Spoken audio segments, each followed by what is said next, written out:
Glad to have you back. The Nigerian Ports Authority has revealed plans to encourage concessionaires of the various terminals across the country to put them to use. Now, Channels Television Business News producer Bolaji Akinwale speaks to the Ports Authority Managing Director Habib Abdullahi about the Lekki Port, the efforts being made to tackle leakages in revenue generation, among other things. My original revenue projection, as I said it before, was about $1.8 billion. But unfortunately, as we went to the National Assembly, we realized that we could not meet that, and it was brought down to $1.2 billion. That's what has been approved in our budget, and that's what we are aiming at. But as you rightly said, we have some challenges, and these challenges are not only within the Nigerian context, but I think it's global. Unfortunately, Nigeria is monothelic when it comes to income, source of income. We rely heavily on oil, and unfortunately, our oil price is going down, and then even the production is now going down because of the restiveness in the Niger Delta, where the bulk of the oil is coming from. So we have to review it and see how best we can confront the present situation. And what we intend to do, as I keep on saying, is to look into other areas of other sources of our revenue. Our port is to do with cargo handling, cargo coming in and cargo going out. The ones that are coming in, where we get our revenue, because of the economic situation, because the income is coming down, is going down. Now we have to look at the cargo going out, and that is export. So, and incidentally, it's in line with the federal government's policy of diversification of the economy and concentrating now on agriculture and solid minerals development. So we are trying to encourage people to see how we can now use the ports to export our goods and make sure that at least what we lose on the other side, we are getting it on this side. Now, the NPA is dedicating some terminals. Tell us more about this. It's a long-term thinking. It's something that we have to start thinking about right now. The terminals are all concessioned. What we intend to do now is to encourage the concessionaires to call their attention into this. But we have to sensitize people so that people can come into the ports and go into any of the terminals that are concessioned, more especially the container terminals that we have spread all over the country, in Pinkan, in Apapa, in Calabar, and in Wari, as well as in Oni, to see how they can utilize these container terminals to be exporting their goods. So it's like it's spread all over, and as I said, they are concession to individuals, concessionaires. So we have to work hand in hand with the concessionaires, as well as with the relevant agencies and the ministries that are encouraging this solid minerals and agriculture. How has the Nigerian Ports Authority been able to tackle leakages? What we did actually is to minimize interfacing with individuals, because leakages come through people and through some malpractices. So what we try to do is to make sure that we automate our transactions, and that's why we introduced electronic payments into our accounts. We also make sure that we have what is called eSend, that is electronic ship entry notes, so that at least the notices that come in when the ships are coming in are done electronically.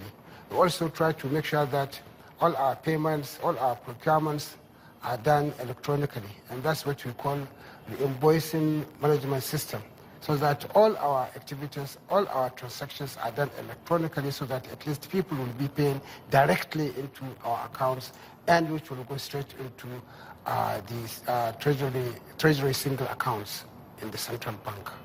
We're halfway into the year. What is your outlook for the rest of 2016 in terms of the revenue targets? Well, as I said, the challenges that we have already mentioned are there.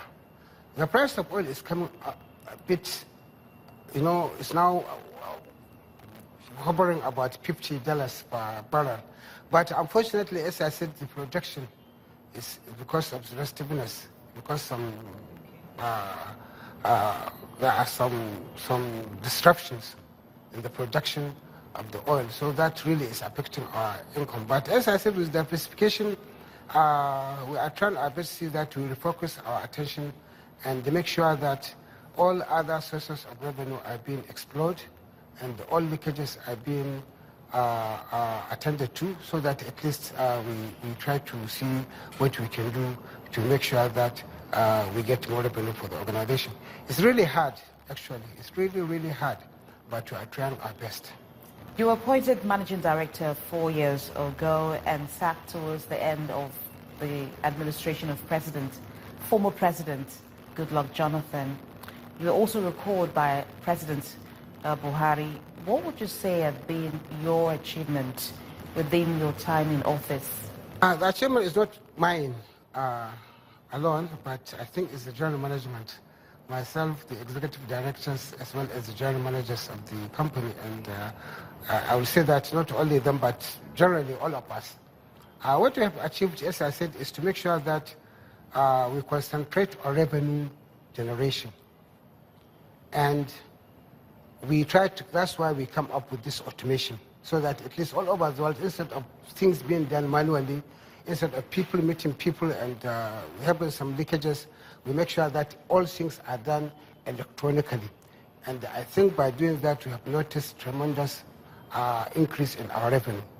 We also try to see that our channels are deeper and ships, vessels with bigger drafts are coming in. And you can see, as I said, the warp marks that is coming in, which should, if you look at the economic of scale, the bigger the vessels, the more the goods, the better for it for the shippers and the agents to help be more cost effective and more cost efficiency in the cost of doing business in the maritime sector. If you look at our dual time period of cargo in the port, it has also decreased, unlike before, as well as the waiting time of the ships when they come in.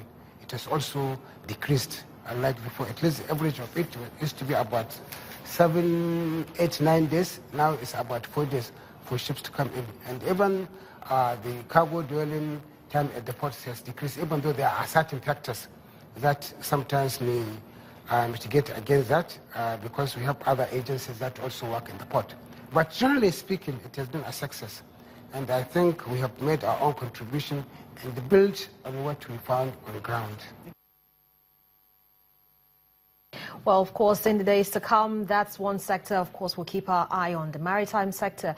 Nigeria Ports Authority Managing Director there, Habib Abdullahi, speaking to Channels Business News, producer Bolaji Akinwale on management of the ports. Well, that's it on today's edition of the program. The markets are already setting continuous trade. We're tracking those numbers for you, coming from the equities markets. Of course, most analysts are expecting the bullish momentum that was recorded yesterday in the last 2 days to continue today, as investors continue to strengthen their appetite for most of the equities listed on the Nigerian Stock Exchange.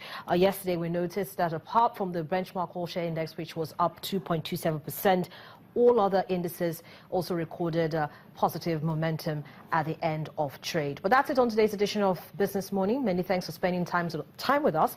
You know that if you missed out on today's edition, you can watch it on youtube.com/channelsweb/Business Morning. And of course, you see previous editions of the program as well. Don't forget, you can also leave us a comment. You can tweet at me. I'm at CTV Harriet. At Bibos, will be glad to mind your business.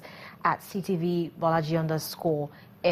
We'll also be glad to mind your business as well. You can also tweet to as Biz Morning and at Channels TV. We'll be glad to get your comments. Have a great day and also a profitable one.